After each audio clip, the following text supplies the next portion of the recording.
என்னங்க அந்த பொண்ணு இப்பவே இப்படி பேச ஆரம்பிச்சிருச்சு? தாமரை சொன்ன மாதிரி அது சரியான ராங்கிக்காரியா தான் இருக்கும் போல இருக்கு. அவங்க காதுல வேணுங்கிறதுக்காக தானே சொல்றேன். ஏங்க என்னங்க இப்படி பேசுறீங்க? நாளைக்கு என் பொண்ணுக்கு வந்து வாழணுங்க. இப்படி விரோதமா பேசினா என்ன அர்த்தம்? வாழ்க்கையில என் பொண்ணுக்கு முக்கியமான நேரங்க. ஏதோ மனசுக்கு பிடிச்ச புடவை கட்டிட்டு கல்யாணத்துக்கு உட்காரணும்னு ஆசைப்படுறா. அவளும் வெளிப்படையா சொல்லிட்டா, நானும் உங்ககிட்ட சொல்லிட்டேன், நீங்களும் ஒத்துக்கிட்டீங்களே. இப்ப போய் பிரச்சனை ஆக்குனா? மாமா டென்ஷன் ஆகாதீங்க. அம்மா ஏதோ கோவத்துல பேசிட்டாங்க. கொஞ்சம் சும்மா இருக்க மாட்டியம்மா? இப்ப நான் என்ன பேசுறேன்? அடங்கு சம்பந்தி, இந்த பொம்பளைங்களுக்கு எதையுமே மனசுல புதைச்சு வச்சுக்க தெரியாது. இப்படிதான் பொங்கி கொட்டிடுவாங்க. இதையெல்லாம் நாம தலையில போட்டுக்கிட்டோம்னா செதறி செத்துற வேண்டியதுதான். கவலைப்படாதீங்க. நீங்க போய் உங்க இஷ்டத்துக்கு புடவை எடுத்துங்க. போங்க, போயிட்டு வாங்க. வரேன் சம்பந்தி.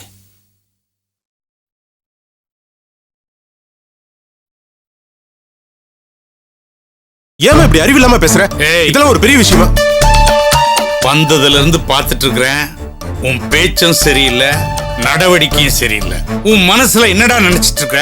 உங்க அம்மா பேசுறதுல என்னடா தப்பு? ஏதோ சப நாகரிகத்துக்காக நான் பேசாம இருந்தேன். முகூர்த்த புடைய மாத்திரம்னு சொன்னது எனக்கு முள்ளு குத்துற மாதிரி ஆயி போச்சுடா. ஏதோ பேசுறான் பேச்சு. இப்பவே நல்ல புள்ள மாதிரி ஆயிட்டு அவங்க பேசுறதுக்கெல்லாம் தலையாட்டி பேசின பிரிச்சு மேஞ்சிருவாங்க. ஜாக்கிரதை.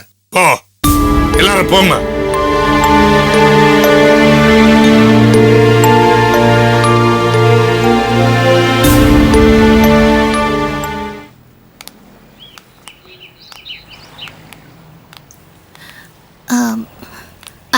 அனிதா, நீ அப்பா கிட்ட வேலை விஷயமா பேசினல்ல, எப்போ வர சொன்னாங்க? இன்னைக்கா நாளைக்கா? என்ன மேடம், இருப்பு கொள்ளலையா? நாளைக்கு தான் வர சொன்னாரு. பாவம் உங்க அப்பா கல்யாண வேலை, ஹாஸ்பிட்டல் வேலைன்னு அல்ல அடிக்கிட்டு இருக்காரு. மேகலா, நான் ஒரு விஷயம் சொல்லட்டுமா? நான் உன்னோட கொஞ்ச நாள் தான் பழகிருக்கேன். ஆனா எப்பவும் உன்னோட இருக்கணும்னு ஆசையா இருக்கு. ஆனா உனக்கு உன் குடும்பத்தோட ஞாபகம் தான் எப்பவும் இருக்குல்ல? உண்மைதான் அனிதா. என் குடும்பத்தை பொறுத்த வரைக்கும் நான் சுயநலமா தான் யோசிக்கிறேன். நான் சின்ன வயசுலயே வீட்டை விட்டு விலகிட்டேன். அதுக்கப்புறம் நான் நிறைய பேரை சந்திச்சேன். நல்லவங்க, கெட்டவங்க, என் மேல பிரியம் காட்டணும்னு நினைச்சவங்க. ஆனா அவங்க எல்லாரையும் மீறி நான் என் வீட்டை பத்தி தான் நினைச்சிட்டு இருப்பேன். இது என்னோட பலவீனமோ என்னமோ எனக்கே தெரிய மாட்டேங்குது. Calm down. இதுல எந்த பலவீனமும் இல்ல. இதுதான் யதார்த்தம். கூட இருக்கும்போது இல்லாத அஃபெக்ஷன் விலகி இருக்கும்போதுதான் விஸ்வரூபம் எடுத்து வரும். நீ பாரு, உங்க அம்மா, அத்தை, அப்பா எல்லாருமே உன்ன ரொம்ப அன்பா வரவேற்க போறாங்க. இது கூடி சீக்கிரம் நடக்க போகுது. கவலைப்படாத.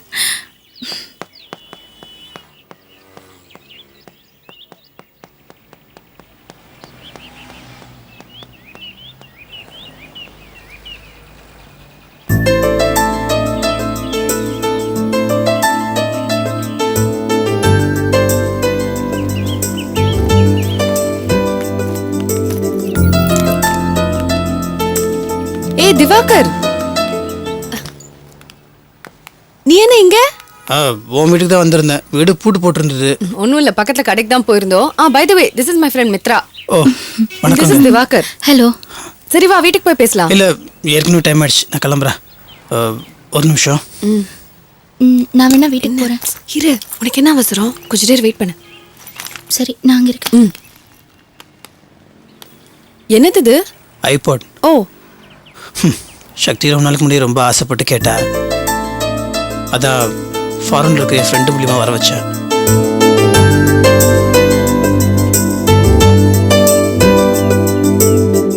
யாரும் தெரியுதா? சக்தியோட லவர்.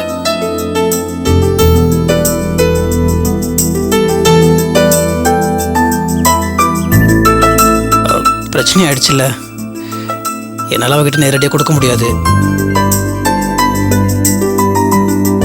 அனிதா, இதை என்னால் வச்சுக்க முடியாது.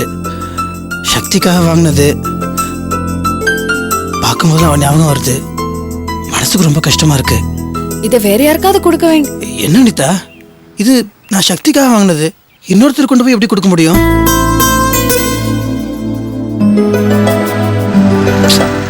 இப்படிலாம் நடக்கும் நான் கொஞ்சம் கூட எதிர்பார்க்கல. இப்ப கூட அதை பத்தி நினைச்சேன். கண்ணெல்லாம் கலங்குது. அனிதா நான் அவளை உயிரை வச்சிருக்க அனிதா. அவ தான் அதை புரிஞ்சுக்கல. அல்ப காரணத்துக்கு சண்டை போட்டு பிரிஞ்சுட்டா. எல்லாம் உன்னோட ஈகோ. இப்ப நான் தானே கஷ்டப்படுறேன். இந்த ஐபாட் ஃபுல்லா அவளுக்கு பிடிச்ச பாட்டை தேடி தேடி நான் தேடி ரெக்கார்ட் பண்ணி வச்சிருக்கேன் தெரியுமா? ஏ திவாகர் ப்ளீஸ், என்னது இது? Calm down. பழசெல்லாம் எப்படியாவது மறந்துடு. நீ நார்மலா இருக்கணும்பா. சாரி. ஏ இதை புரிய, இதை பார், இதை நீயே கொண்டு போய் கொடுத்துறேன். இப்போ நான் கொடுத்தேன்னு சொன்னா கண்டிப்பா அதை தூக்கி போட்டுருவா. இது ஒன்னொரு ப்ரெசன்டேஷன் சொல்லி கொடுத்துறேன். அதெல்லாம் இருக்கட்டும் திவாகர், நான் ஒரு விஷயம் சொல்லட்டுமா? நடந்ததெல்லாம் நடந்துடுச்சு, அதே நினைச்சு ஃபீல் பண்ணிட்டு இருக்காத. உனக்குன்னு ஒரு லைஃப் இருக்கு. அதை பற்றிலாம் நினைக்கிற மனநிலைமையில நான் இல்லை. இன்னும் சொல்ல போனால் சக்திக்கு பார்த்துருக்க மாப்பிள்ளை பற்றி நினச்சாதான் எனக்கு பயமாக இருக்கு. என்ன சொல்ற? அது சரி விடுப்பா. ஏய் சொல்லு, அவர் உனக்கு தெரியுமா? தெரியும் அனிதா, ஆனால் இப்போ அதை பற்றி நம்ம டிஸ்கஸ் பண்ணுறது அவ்வளோ சரியில்லை. பரவாயில்ல திவாகர், என்கிட்ட தானே பேசுற, எதுவா இருந்தாலும் சொல்லு. சக்தி கட்டிக்கு போகிற மாப்பிள்ளை ஒரு 2-3 தடவை பார்த்துருக்கேன். ஆள் கொஞ்சம் ரஃப் டைப்பா. ஓகே, கல்யாணத்துக்கு அப்புறம் எல்லாம் சரியாயிடும்ல, நம்ம அதை பற்றி அதிகம் பேச வேண்டாம். சக்திக்கு அவரை பிடிச்சு போய் தானே இந்த கல்யாணத்துக்கே ஒத்துக்கிட்டா? ஆமாம்ல அனிதா, சத்தி சந்தோஷமா இருந்தா எனக்கு அதுவே போதும். நானும் சந்தோஷமாயிடுவேன். நீ சொல்றதும் சரிதான். சரி, நான் கிளம்புறேன். வரேங்க.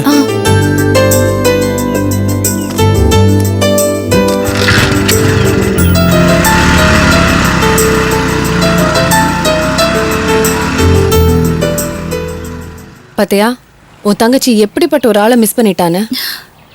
எவ்வளவு பிரியமா பாசமா ரொம்ப நல்லவரா இருக்காரு.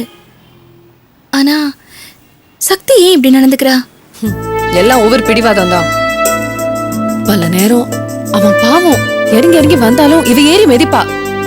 உங்க அப்பா கொடுக்கிற செல்லத்தினாலதான் இவ இப்படி எல்லாம் பிஹேவ் பண்றான்னு எனக்கு அப்பப்போ தோணுது.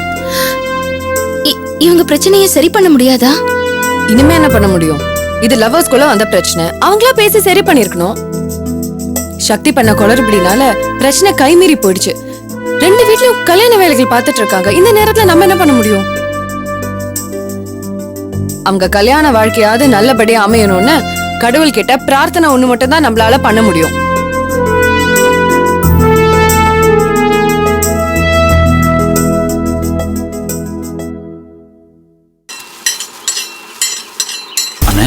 என்னப்பா இது? எனக்கும் என் ஆளுக்கும் பிடிச்ச பாட்டு. சரி, நான் சிக்னல் கொடுப்பேன், ப்ளே பண்ணிடுங்க. அப்படி எப்படிங்க இது எதுப்பா? இது பிளேயிங் சார்ஜ்னே, ஓகே தானே? அப்படியா? தினம் வருவியா நீ? என்ன அவசரமா பேசுறீங்க? தினம் வந்தா என் பொழப்பு என்ன வருது? அண்ணா வரேண்ணே, எங்க லவ் சக்சஸ் ஆகணும், சாமிட்ட வேண்டியண்ணே.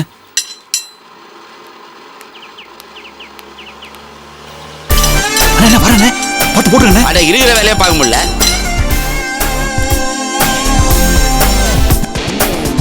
கொஞ்சம் நில்லுப்பா, இல்ல சைன் பண்ணிட்டு போகும்போது போறேனே சார். என் நிலைமையை புரிஞ்சுக்க மாட்டேன்.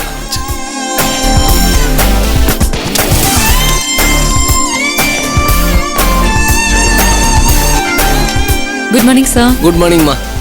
என்ன சார் சிரிக்கிறீங்க? சும்மாதான். சொல்லுங்க சார். இல்லம்மா, உன்ன மாதிரி சில பேர் தான் லைப்ரரிக்கு படிக்க வராங்க. ஆனா சில பேர் சும்மா பார்க்கத்தான் வர்றாங்க. அறம் செய்ய விரும்பு 60 சினம்.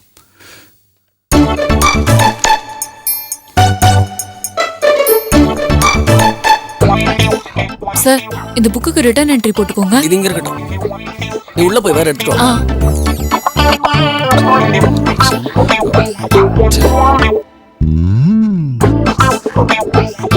வேணா சார், நான் இங்க இருந்து எடுத்துக்கிறேன். சரிம்மா, இந்த 2 புக் எடுத்துக்கிறேன். என்ட்ரி போட்டு கொடுக்குறேன்.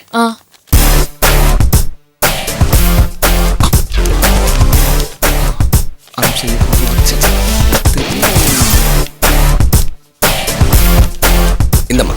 Thank you sir. போயிட்டு வா. நான் கிளம்புறேன்.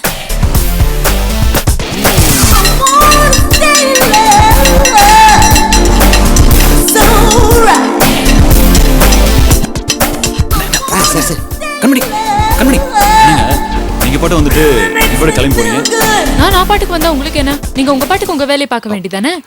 என்னங்க இப்படி சொல்றீங்க? ஆமா, நான் லைப்ரரி வந்தேன். என் வேலை முடிஞ்சு போச்சு, நான் கிளம்புறேன். நான் வரேன். என்னங்க நீங்க 25 எடுத்து 26 எடுத்துன்னு புதிர் போட்டு போயிட்டீங்க. எந்த இடத்துல பாய் ஃப்ரெண்ட் இல்லைன்னு தெரியாம என் மண்டி வெடிச்சு போட்டு போல ஆச்சுங்க. தயவு செய்து பதில் சொல்லுங்க. இங்க பாருங்க, நான் புதிர் மட்டும்தான் போடுவேன். இந்த பதில் சொல்றதெல்லாம் எனக்கு பிடிக்காது. நீங்க தான் அறிவு ஜீவியாச்சு, நீங்களே கண்டுபிடிங்க. ஒரு பேச்சுக்கு சொன்னா உடனே நம்பிடுறதா? பதில சொல்லுங்க. நீங்களே யோசிச்சு நீங்களே சொல்லுங்க. நான் கிளம்புறேன். கண்மணி தப்பிட்டியா?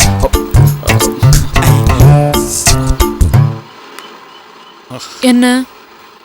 யார் சொதப்பிட்டா? ஒண்ணும் இல்ல, அந்த பாட்டு. எந்த பாட்டு? அம்மா பாட்டு தான்.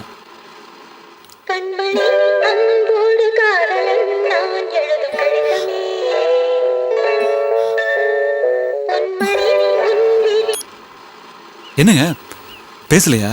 இல்ல, இந்த காலை நான் அப்புறம் அட்டென்ட் பண்ணிக்கிறேன். அப்படின்னா நம்ம பாட்டு இன்னும் கொஞ்ச நேரம் பாட விட்டுருக்கலாமேங்க. இங்க பாருங்க, இந்த பாட்டு எனக்கு ரொம்ப நாளாவே பிடிக்கும். ஐ மீன், உங்களை பார்க்கறதுக்கு முன்னாடில இருந்தே என்னோட செல்லோட ரிங்டோன் இதான்.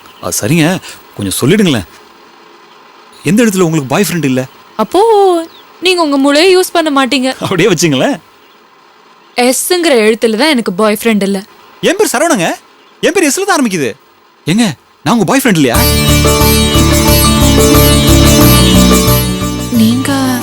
நீங்க எப்படி எனக்கு ஃப்ரெண்ட் ஆக முடியும்? நீங்க அதுக்கும் மேல.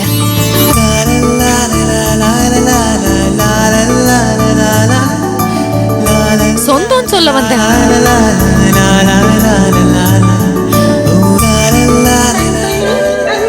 ரெடியாச்சு பாத்தா படம் சுத்தப்பிட்ட உனக்கு எதுக்கு படம் குடியா சேர்ந்த கண்மணி.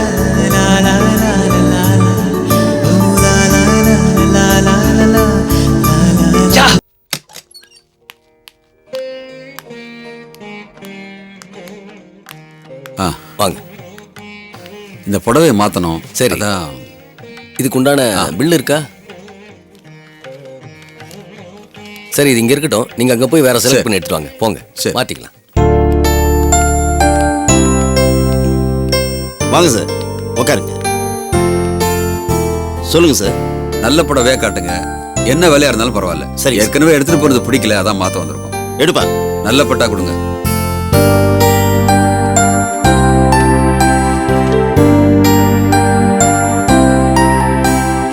பாருங்க சார், எல்லாமே நல்ல புடவை தான். கொடுங்க. அதை நாங்க சொல்லணும், நீங்க சொல்லக்கூடாது. சார் நிதானமா பொறுமையா புடவை எடுக்கிறத பார்த்தாக்கா வைஃப் மேல ரொம்ப பிரியம் போல இருக்கு.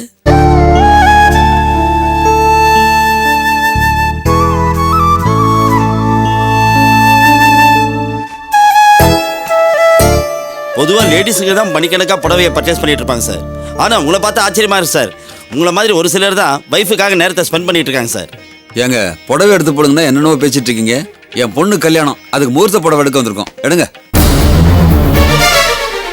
அதான் அந்த கலர் எடுங்க.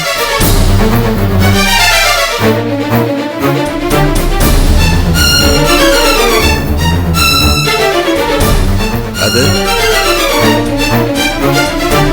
ஏன்பா லேவண்டர் கலர்ல பூ போட்ட மாதிரி ஃபேன்சி பார்டர் சாரி இருக்கா?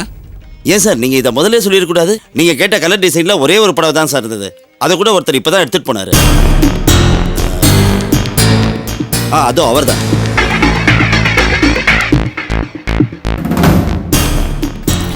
கொஞ்சம் இருங்க.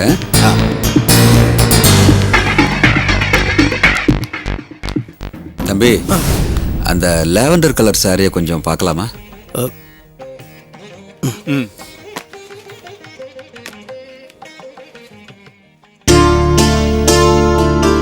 ஒன்றும் இல்லை, என் பொண்ணு கல்யாணம் முகூர்த்த புடவை இங்கே தான் எடுத்தோம். அவளுக்கு பிடிக்கலன்னு சொல்லிட்டா வேற புடவை மாற்றி எடுத்துகிட்டு போகலான்னு வந்தோம். அதனால இப்போவாது நல்ல புடவையை எடுத்துகிட்டு போனோம் இல்லையா? சார், அதுக்கு நான் என்ன பண்ணணும்? நாங்கள் கேட்ட கலரில் டிசைனில் இந்த ஒரு புடவை தான் இருக்குன்னு சொல்கிறாங்க. அதையும் நீங்கள் செலக்ட் பண்ணி வச்சிட்டிங்களா? இதை எங்களுக்கு கொடுத்தீங்கன்னா கொஞ்சம் நல்லா இருக்கும். சாரி சார், எனக்காக செலக்ட் பண்ணல, சாரோட ஒய்ஃபுக்காக எடுத்திருக்காரு. இல்லை, வேணும்னா நீங்களே அவர்கிட்ட கேட்டு வாங்கிக்கோங்க. சரி இந்தாங்க. சார், அவங்க பொண்ணுக்கு கல்யாணமா? வணக்கம். நம்ம செலக்ட் பண்ண புடவையை கேட்குறாங்க. திவாகர், உங்க செலெக்ஷன் தான் வெரி குட்னு மறுபடியும் ப்ரூவ் ஆகுது பாத்தீங்களா? உங்களுக்கு பிடிச்ச புடவையே அவங்களுக்கும் பிடிச்சிருக்கு. இது என் ஒய்ஃபுக்காக எடுத்திருந்தாலும் செலக்ட் பண்ணது திவாகர் தான். நல்ல காரியம். கல்யாணம்னு கேட்குறீங்க, கொடுத்துடலாமே திவாகர்? இல்லை சார், நீங்கள் உங்கள் ஒய்ஃபுக்காக செலக்ட் பண்ணீங்க. என் ஒய்ஃபுக்கு வேற செலக்ட் பண்ணிக்கலாம். ரொம்ப பிரியப்பட்டு கேட்குறாங்க. அதனால செலக்ட் பண்ண நீங்களே உங்க கையால் அவங்களுக்கு கொடுத்துருங்க. கொடுங்க, வாங்கிக்கங்க சார். ரொம்ப தேங்க்ஸ் சார். ரொம்ப தேங்க்ஸ் தம்பி.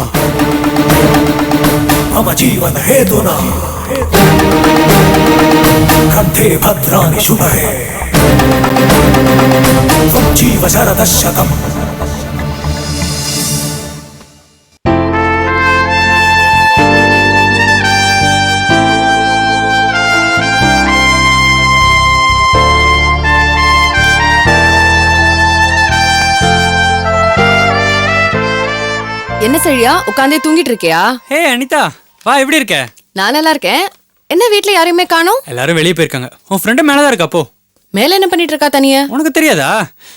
ஒன்று இந்த சுற்றுச்சூழல் ஆபத்திலிருந்து உலகத்தை எப்படி காப்பாற்றலான்னு யோசிச்சுட்டு இருப்பா, இல்லை உன் ஃப்ரெண்ட்ஷிப்பை எப்படி கட் பண்ணலான்னு யோசிச்சுட்டு இருப்பா. என்ன நீயே போய் கேளு. ஏய், வர வர உனக்கு சேட்டை ரொம்ப அதிகம் ஆயிடுச்சுடா. உன்ன மாதிரி ஆளுங்களை அண்டார்டிகாக்கு அனுப்பணும்.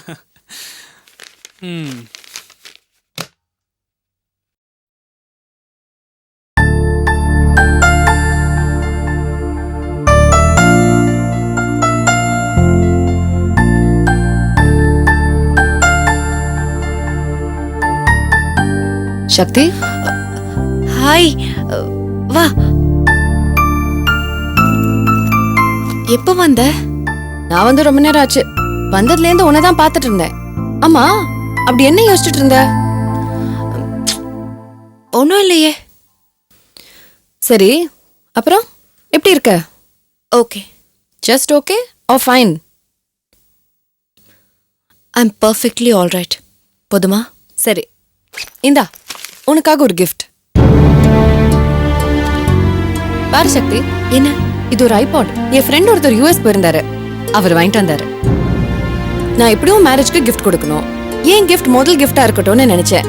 அதான் இது, வச்சுக்க.